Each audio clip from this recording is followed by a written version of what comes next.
Fizz. Given an integer n, Consider the numbers 1 to n.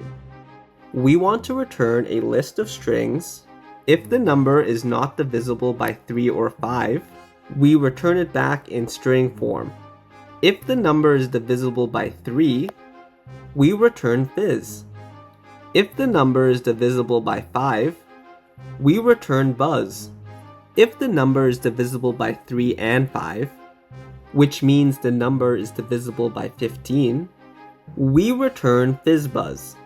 To summarize, if the number is divisible by 15, we return FizzBuzz. If the number is divisible by 5, we return Buzz.